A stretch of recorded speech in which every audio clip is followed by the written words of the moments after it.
اعوذ باللہ من الشیطان الرجیم بسم اللہ الرحمن الرحیم الحمد للہ رب العالمین والصلاة والسلام علی رسولہ وعلی اہل بیتہ الطیبین الطاہرین المعصومین المظلومین الذین اذہب اللہ عنہم الرجس وطہرہم تطہیرا اللہم صلی علی محمد وآل محمد وعجل فرجہم مومن مومنات السلام علیکم ورحمۃ اللہ وبرکاتہ۔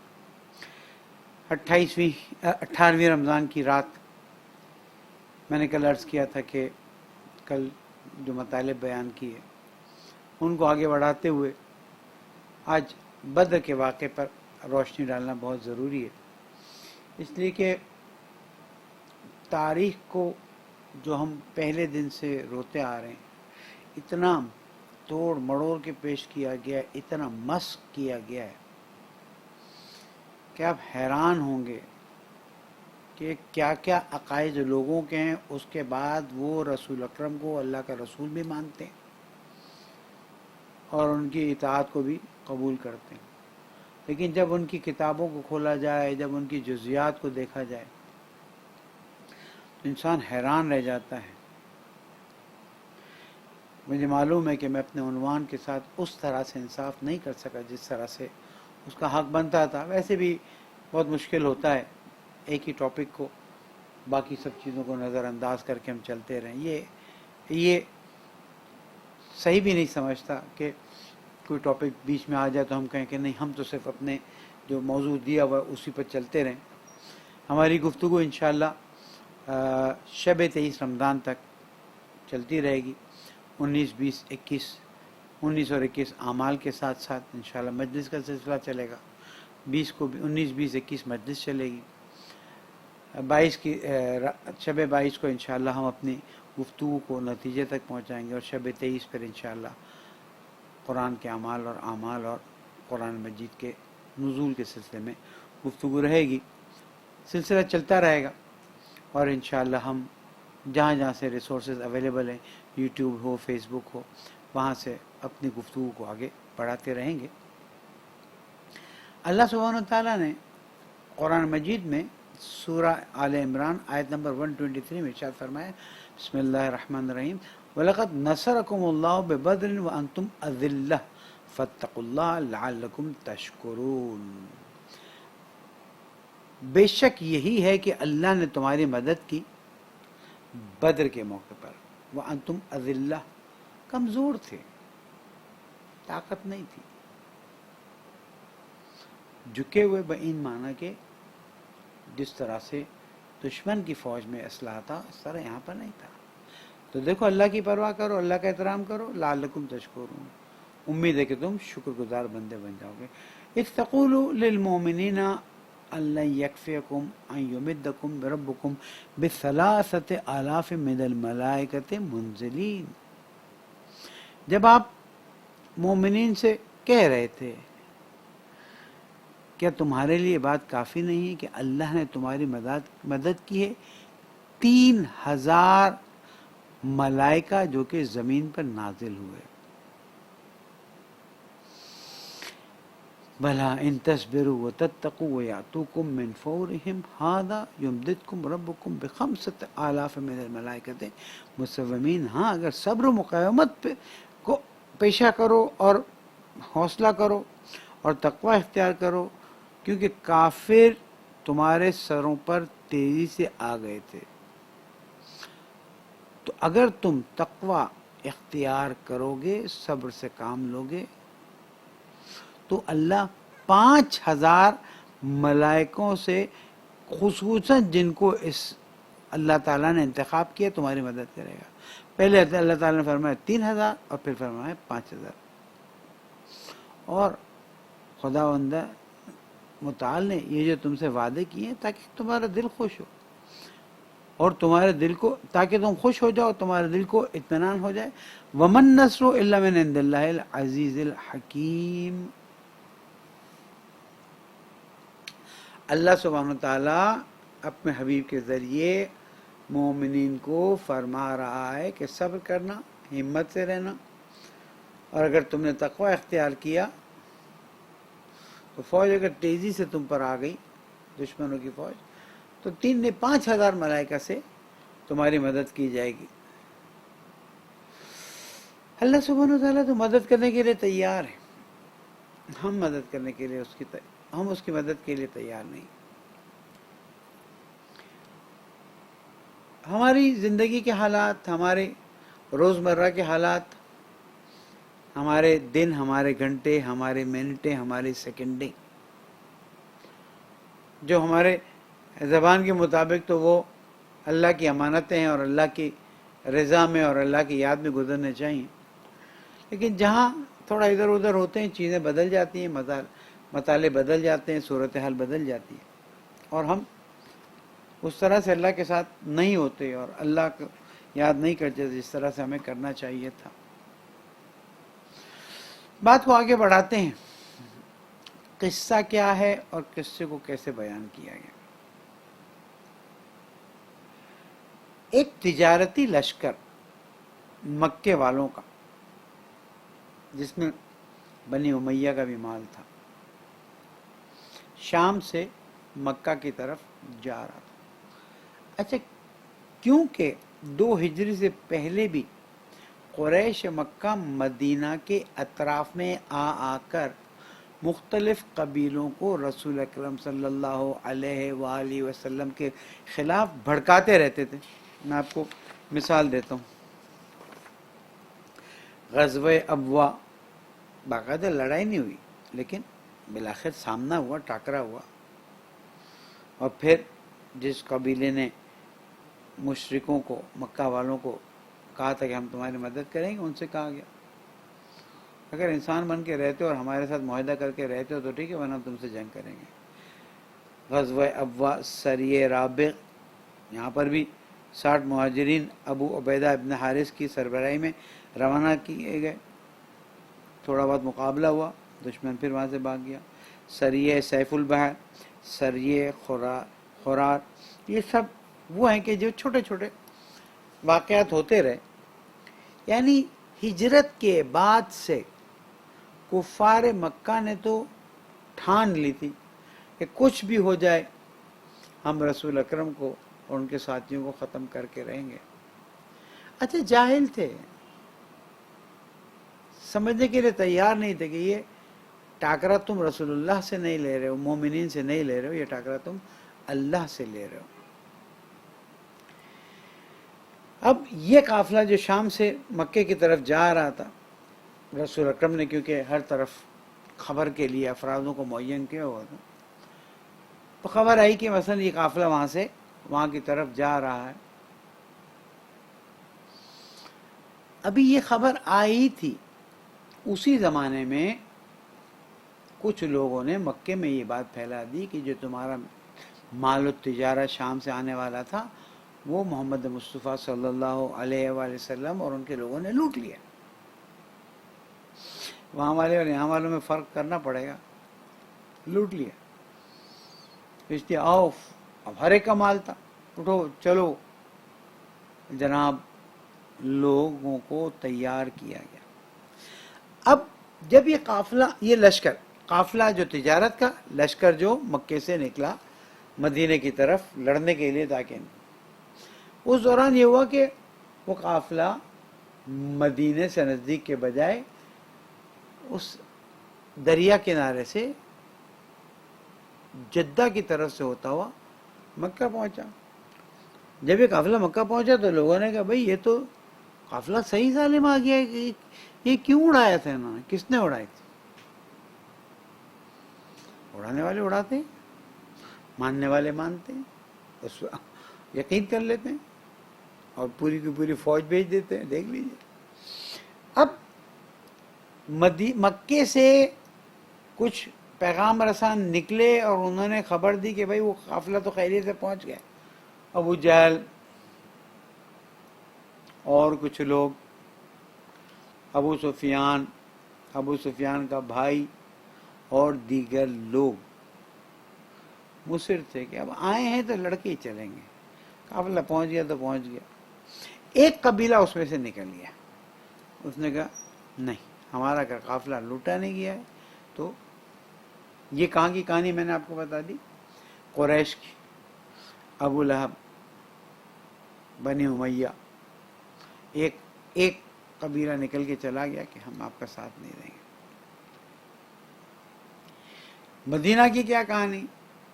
جب مدینہ میں پتہ چلا، اس قافلے کا پتہ چلا، پھر مدینہ میں خبر آئی کہ وہاں سے لشکر نکل آئے، تو رسول اکرم صلی اللہ علیہ وآلہ وسلم نے لوگوں کو جمع کیا، اور جمع کرنے کے بعد کہا کہ لوگوں، وہاں سے ایک طرف سے وہ قافلہ وہاں سے نکلا ہے مال و تجارت کا، وہاں سے لشکر آیا، ہمیں لشکر سے لڑنا ہوگا۔ اب یہاں پر یہ بات قرآن مجید میں ایک اور جگہ پر ہے کہ تمہارا دل چاہتا تھا کہ اس قافلے سے متبھیڑ ہو کے، جی اگر اس قافلے سے 40 لوگ تھے، بعض جگہ پر ہے 70 لوگ تھے، 40 اور 70 کے درمیان لڑکے مال و تجارت جیت میں پکڑ لیتے، مال غنیمت مل جاتا، مزے ہی مزے ہو جاتے۔ مکہ کے کفار قریش کا مال تھا۔ اب یہاں پر جب رسول اکرم نے پوچھا، پہلے تو لوگوں کو ہوا کہ اس کی طرف لڑنے جانا ہے، لیکن پھر جب رسول اکرم نے فرمایا کہ نہیں، ہمیں لشکر سے لڑنے جانا ہے، لڑنا ہے، تو تاریخ میں لکھا ہوا کس نے کیا کہا۔ اب ہم ٹی وی پہ کسی کی کچھ سنیں کچھ نہ سنیں، تاریخ میں لکھا ہوا ہے، اور ہمارے پاس ریفرنس کے ساتھ یہ بات موجود ہے کہ کچھ لوگوں نے پہلے اور دوسرے نمبر پہ کھڑے ہوئے اور انہوں نے ایسی بات کی کہ جس سے رسول اکرم کا دل اداس ہو گیا، اور کہا گیا کہ رسول اللہ چھوڑیں، ہم کیا کریں، جانے دیں اس لشکر کو، ہمارا اس سے کوئی تعلق نہیں ہونا چاہیے، ہمیں اس سے لڑنے کی ضرورت نہیں ہے۔ دل میں یہ تھا کہ اگر مال والے قافلے سے لڑنا ہے تو لڑ لیتے ہیں، باقی وہ حضرت مقداد کھڑے ہوئے اور انہوں نے کہا یا رسول اللہ، ہم بنی اسرائیل والوں میں سے نہیں ہیں، یعنی سورہ نازل ہو چکی تھی بنی اسرائیل، یا ان کو بنی اسرائیل کے بارے میں پتا تھا کہ کہیں موسیٰ تم اور تمہارے خدا جاؤ اور لڑو، ہم یہیں بیٹھے۔ پھر مہاجرین میں سے کچھ اٹھے، انہوں نے کہا رسول اللہ، آپ کہیں گے کہ بیٹھ جاؤ تو بیٹھ جاؤ، آپ کہیں گے کھڑے ہو جاؤ کھڑے ہو جاؤ، آپ کہیں گے دریا میں چھلانگ لگا لو دریا میں۔ حضور اکرم نے کہا زندہ باد، اگر یہ جذبہ ہے تو پھر چلتے ہیں۔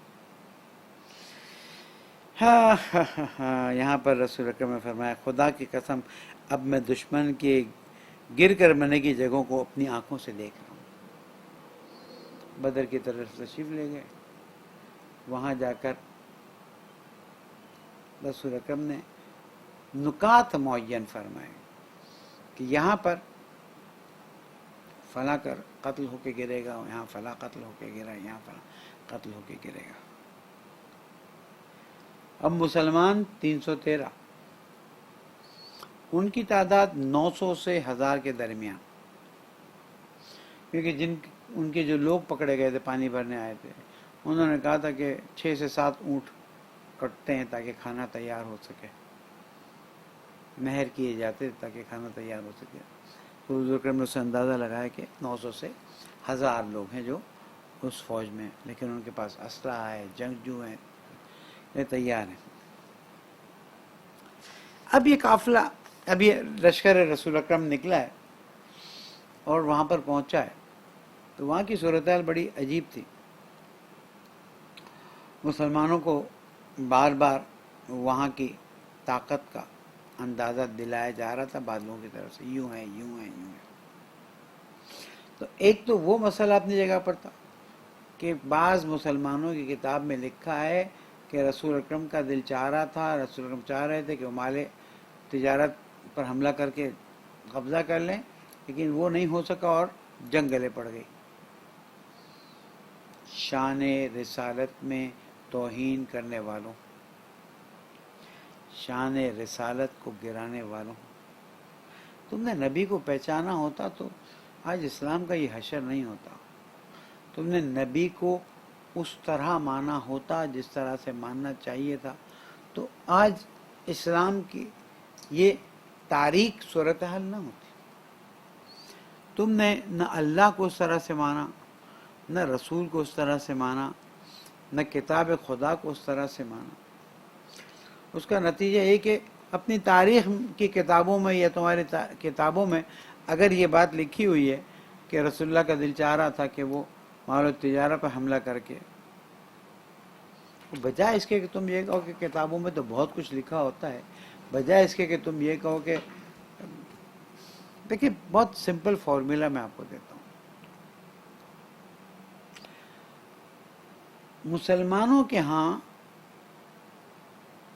تقریباً 3 لاکھ سے زیادہ حدیثیں ہیں.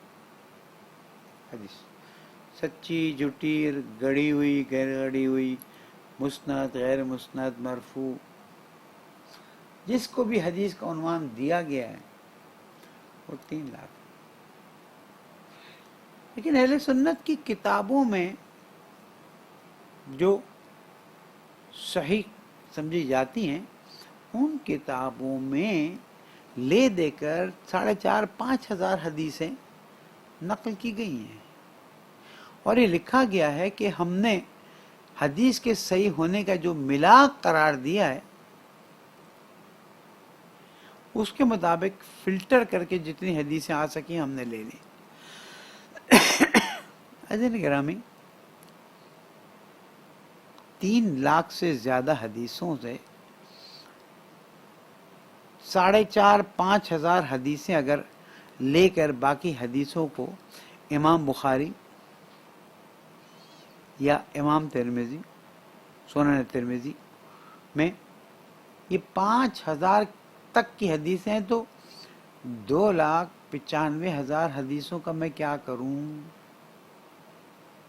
اور پھر جو 5,000 حدیثیں اٹھائی بھی گئی ہیں ان میں سے ایک بڑی تعداد تو جناب ابو ہریرہ کی حدیثیں ہیں جو بعد میں شام میں جا کر بہت مناسب صورتحال سے گزرے، اور پھر مدینہ میں بھی ان کے ساتھ بہت مناسب رویہ اختیار کیا بنی امیہ نے.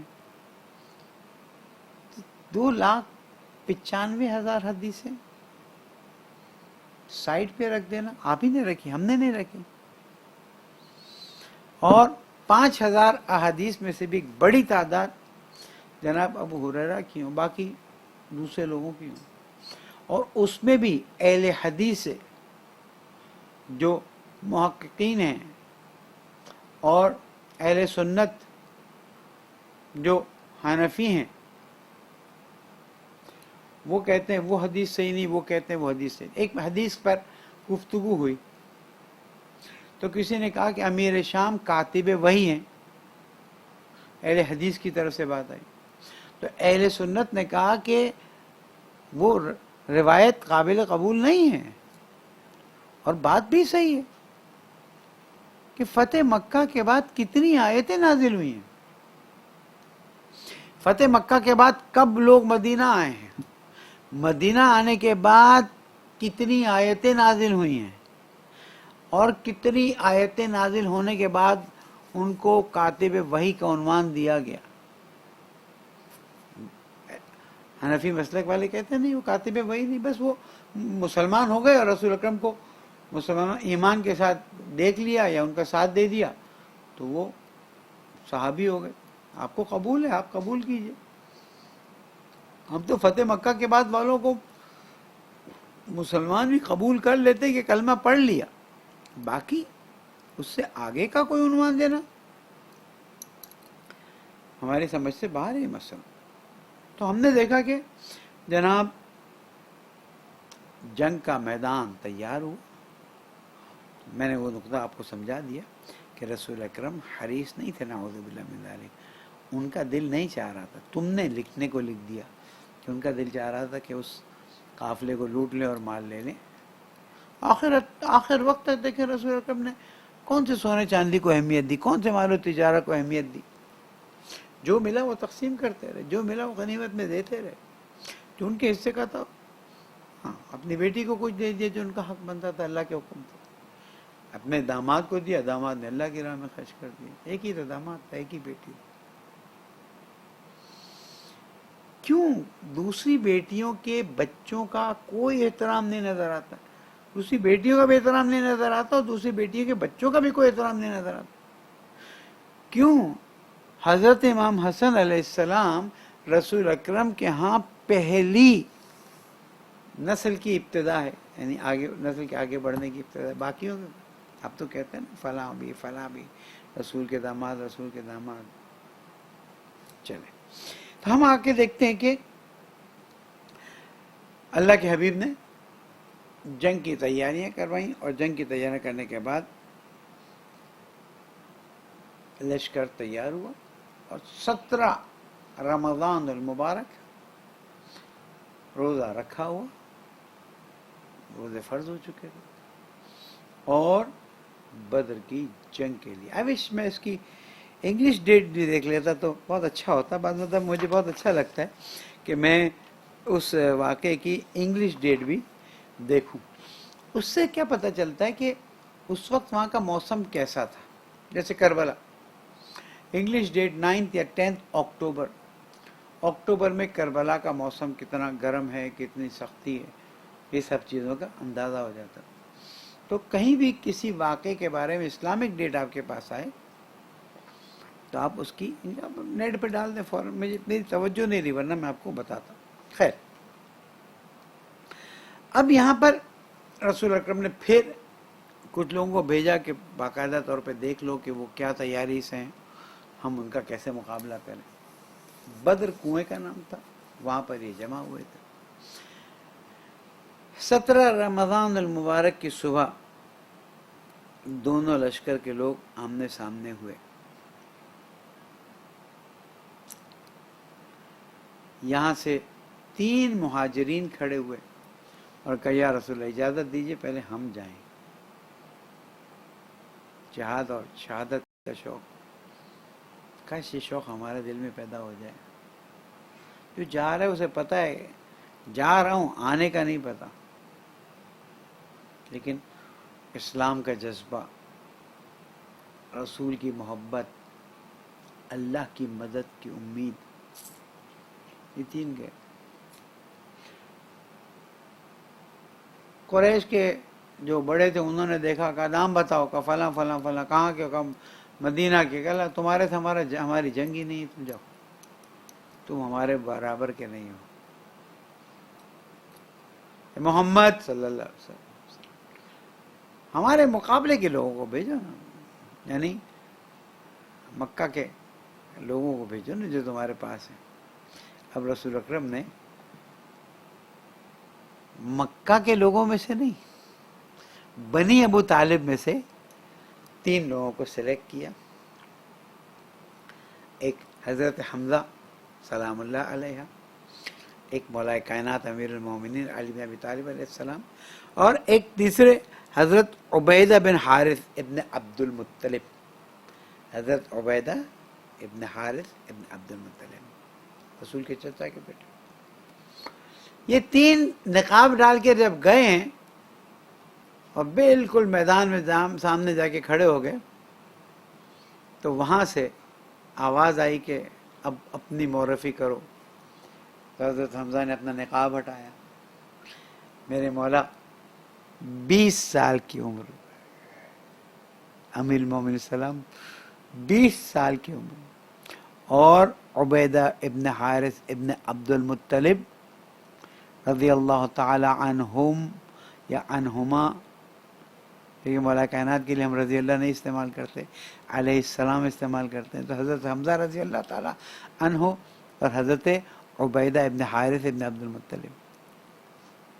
تم ہمارے مقابلے میں اصحاب کو زیادہ نہیں چاہ سکتے ہو. تم اصحاب کے بارے میں جو بات کہتے ہو، میں نے اس دن گفتگو میں عرض کیا، میں نے کہا کہ رسول کی بیوی پر کس نے تہمت لگائی؟ کہ وہ مکہ کے وہ منافقین تھے. میں نے کہا وہ منافقین رسول اکرم کے ساتھ لشکر میں کیسے شامل تھے؟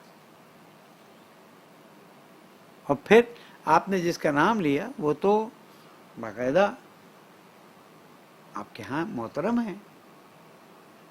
کہاں وہ اصل میں؟ میں نے کہا اس کا مطلب ہے کہ اصحاب میں سے کچھ لوگوں نے رسول کی آبرو پر تہمت لگائی، رسول کی زوجہ پر تہمت لگائی، رسول کی ناموس پر تہمت لگائی کہ نام تو نکالو نا، بتاؤ نا کہ کون ہے۔ ناموس رسالت، ناموس رسالت، ہم بھی ناموس رسالت کے مدافعین ہیں، لیکن ہم جاننا چاہتے ہیں کہ رسول کی اس ناموس پر کس نے تہمت لگائی کہ جس کے بعد اللہ تعالیٰ کو آیات نازل کرنی پڑی۔ بہرحال اب یہ 3 لوگ جو گئے ہیں تو سامنے سے 3 لوگ آئے اور مقابلہ شروع ہو گیا۔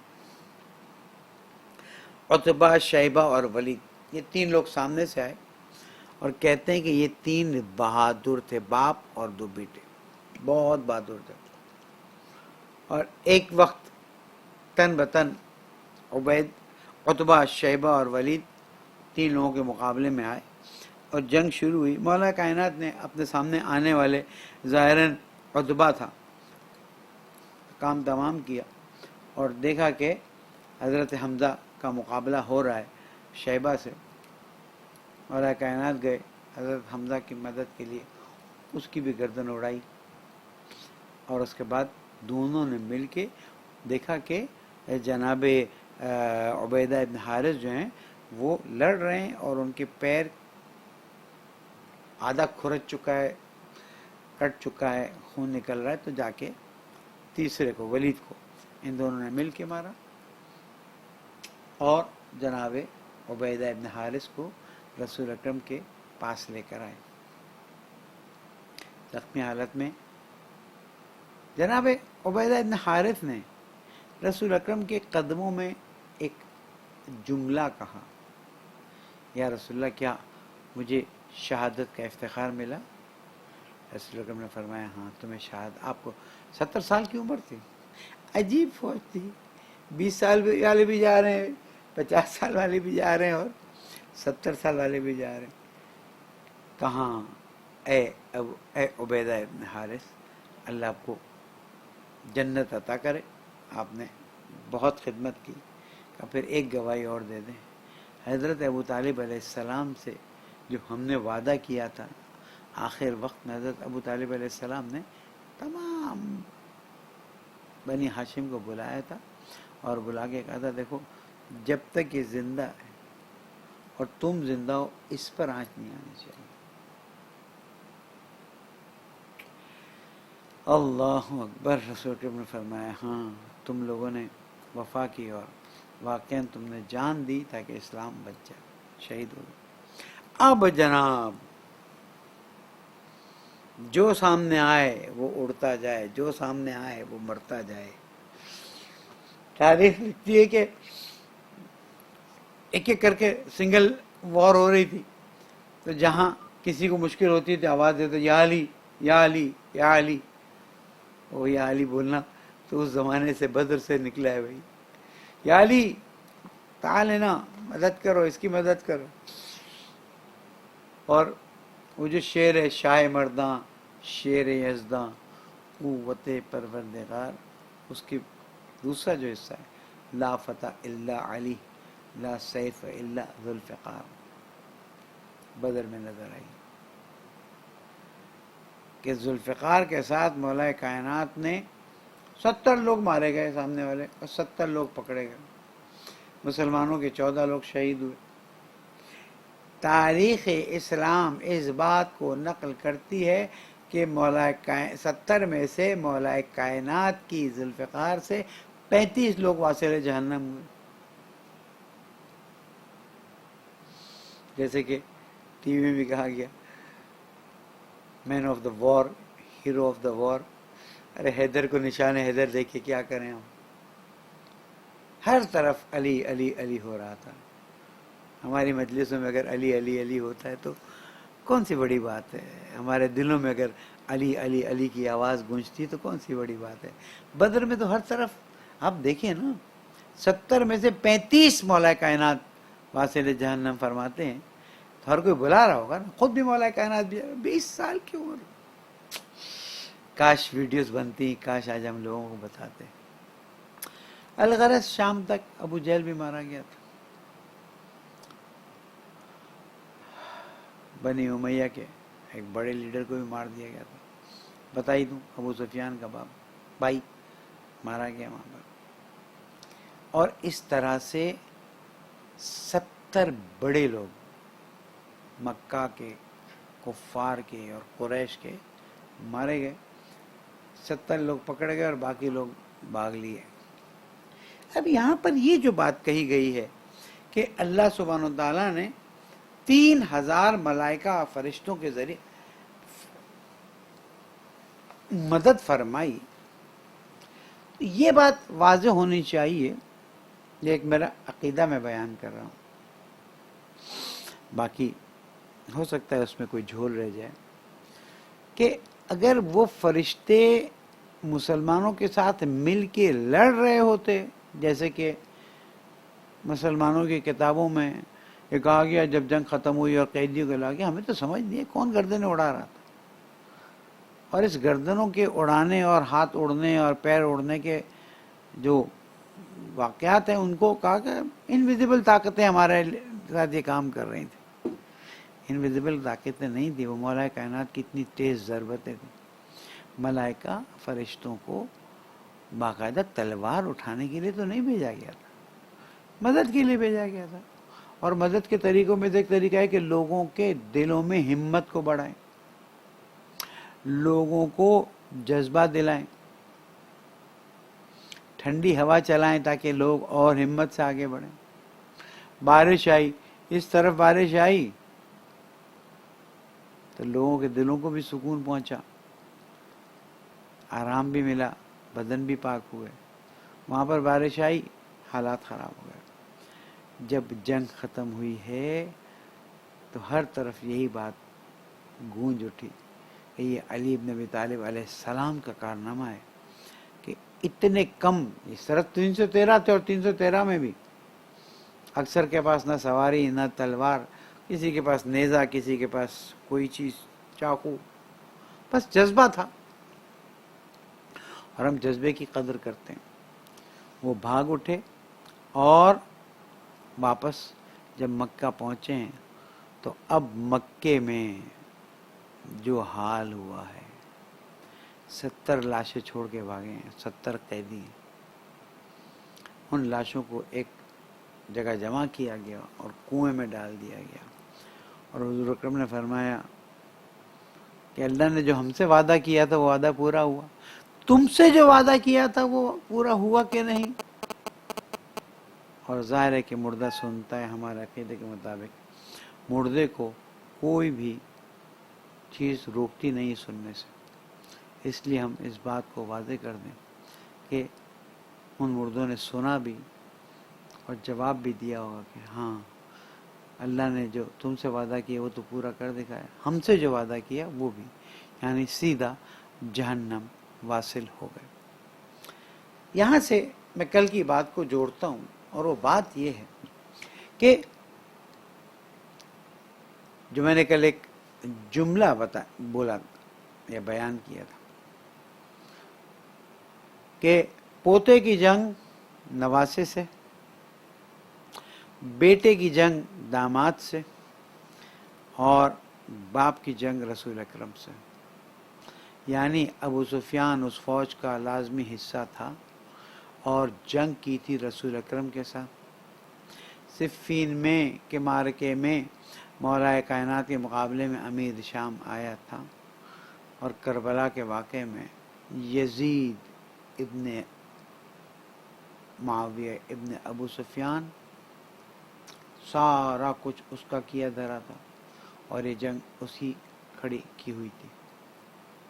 اور اسی لیے ہم دیکھتے ہیں کہ جب شام کا لٹا ہوا قافلہ کربلا سے شام لے جایا گیا اور شام کا دربار تھا، اور دربار میں یزید یہ شعر پڑھ رہا تھا، کاش میرے بدر کے بزرگ آتے اور دیکھتے کہ میں نے بدر کے خون کا بدلہ لے لیا.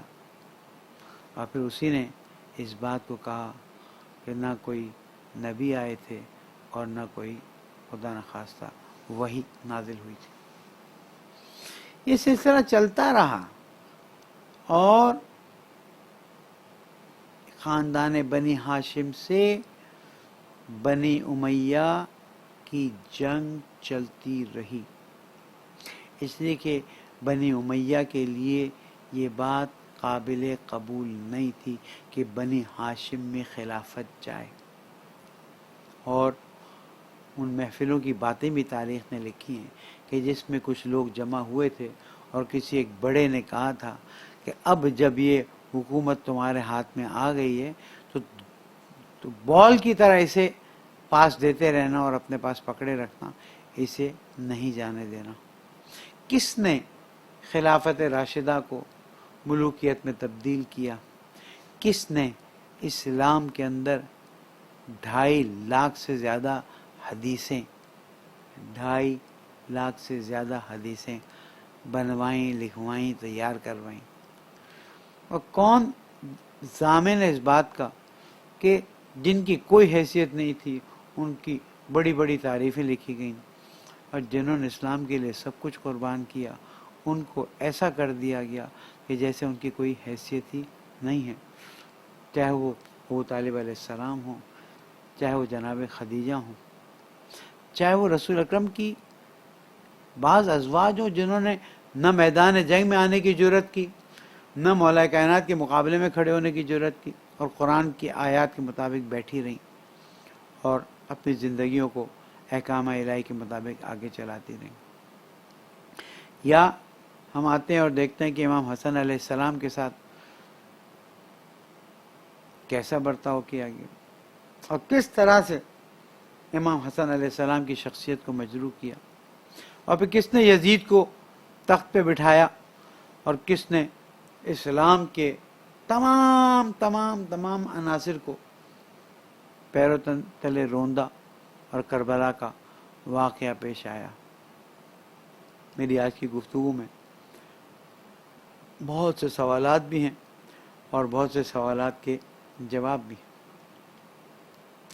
کوشش کریں، مطالعہ کریں. خاص کر میں بہت تاکید کرتا ہوں، بہت ہی خوبصورت انداز میں علامہ فروغ کاظمی نے اس کتاب کو تاریخ اسلام المعروف و تفسیر اسلام بہت خوبصورت انداز جامعیت کے ساتھ اسلام، انبیاء، اسلام کے بعد ائمہ معصومین، تاریخ خلفاء کو ایک جامعیت کے ساتھ. ٹھیک ہے، میں نہیں کہتا کہ اتنی ڈیٹیلز نہیں ہیں، لیکن ایٹ لیسٹ ہمارے بچوں کو، ہماری ماں بہنوں بیٹیوں کو اتنا علم ہونا چاہیے تاکہ وہ تاریخ سے آشنا ہوں، اور کل کو کوئی غیر مناسب شخص کی کوئی تعریف کرے تو 2 جملے تو کہے جا سکیں کہ جس کے دادا نے رسول اکرم سے جنگ کی، جس کے بابا نے کل ایمان سے جنگ کی، اب اس کو تم رضی اللہ کہنا چاہتے ہو، اس کا دفاع کرنا چاہتے ہو، صرف اس لیے کہ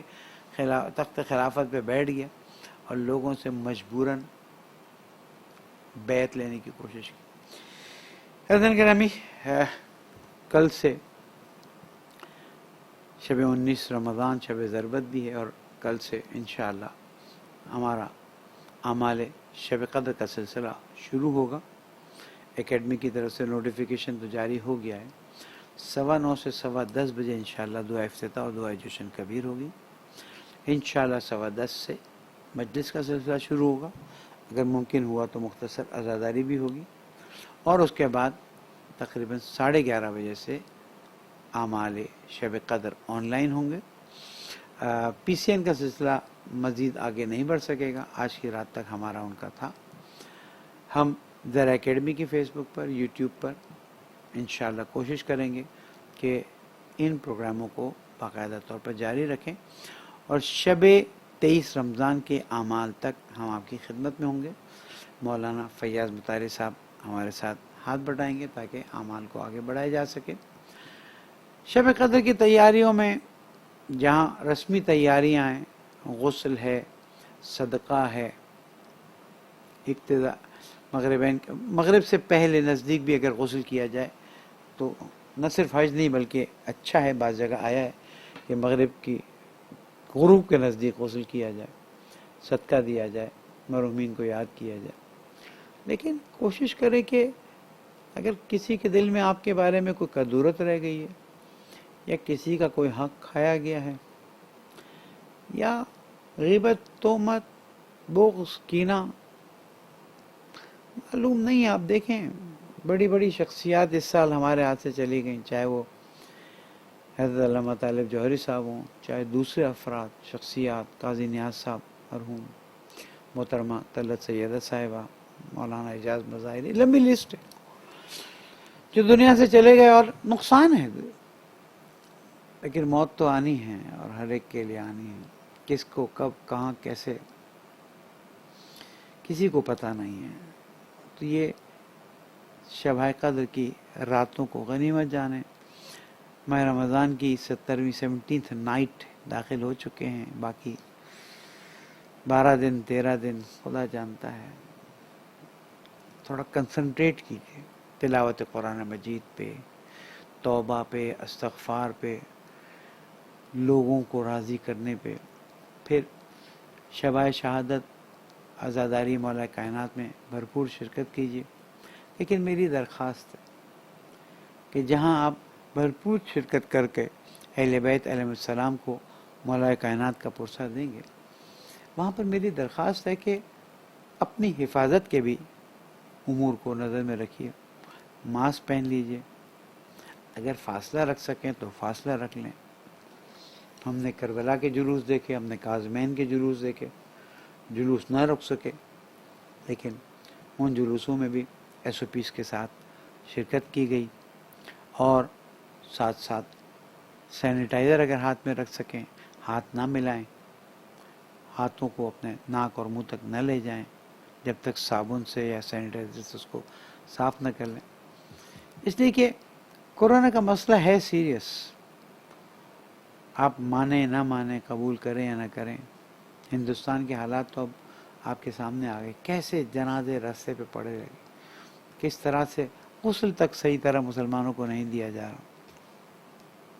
پنجاب کے حالات بھی بہت اچھے نہیں جو ہمیں خبر آ رہی ہے. میں یہی درخواست کروں گا. اور ساتھ ساتھ میں عرض کرتا چلوں کہ ہم نے فطرے کے اماؤنٹس بھی اناؤنس کر دی ہیں. انشاءاللہ مزید سوشل میڈیا پہ ہم اناؤنسمنٹس کو آگے بڑھاتے رہیں گے. امید ہے انشاءاللہ سب سے پہلے اپنے ضرورت مند غریب رشتہ داروں کو دیں گے. جس شہر میں اس شہر میں فطرہ استعمال ہوگا. لیکن اگر آپ کے لیے مشکل ہے یا آپ وہاں تک نہیں پہنچا سکتے تو زہرا اکیڈمی اور مسجد بقیت اللہ میں انتظام رکھا گیا ہے. ابھی سے امانتاً آپ کے فطرے وصول کیے جا رہے ہیں تاکہ عین عید کی رات آپ کو زحمت نہ ہو اور عین عید کی رات سے اس کی شرعی اور صحیح تقسیم انجام دی جا سکے.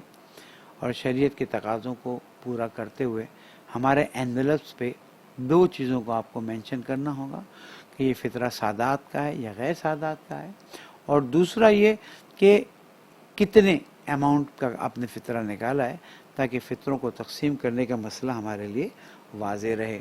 اس لیے کہ منیمم ایک فطرہ ایک انسان کو ملنا چاہیے. شب جمعہ ہے، شب قدر آ رہی ہے، روز جمعہ گزرا ہے. اپنے مرحومین کو ضرور یاد کیجیے گا. ان لوگوں کو ضرور یاد کیجیے گا کہ جو آپ کی تربیت میں مؤثر رہے ہیں. ان لوگوں کو ضرور یاد کیجیے گا جن کے ساتھ آپ نے کوئی زیادتی کی ہو، اب دنیا میں ہیں یا چلے گئے ہیں. ان لوگوں کو یاد کیجیے گا کہ جنہوں نے قوم و ملت کی خدمتیں کی، علماء کرام، مراجع عظام، شہدائے ملت جعفریہ. بہت سے لوگوں نے قربانیاں دی مکتب کے لیے، بہت سے لوگوں نے وہ قربانیاں دی شاید ہمیں پتہ تک نہ چلے. اللہ تعالیٰ سے دعا کرتے ہیں اللہ تعالیٰ ان تمام مرحومین کی مغفرت فرمائے اور ہمیں شب قدر میں بہتر انداز میں توبہ اور استغفار کی توفیق عطا فرمائے اور اللہ تعالیٰ کی خوشنودی حاصل کرنے میں مدد فرمائے. زمانے کے امام کو ہم سے راضی فرما دے، ان کے ظہور میں تعجیل فرما دے، مومنین کو کورونا کے شر سے محفوظ فرما دے. ہمارے پیارے ملک پاکستان کو امن کا گہوارہ بنا دے. مسلمانوں کو متحد ہو کر فلسطین کو آزاد کرانے میں مدد فرما، اسرائیل کو نابود فرما. مملکت خداداد پاکستان کی مشکلات کو حل فرما دے بحق محمد و آلہ الطاہرین. اللہم صلی علی محمد و آل محمد وعجل فرجہ.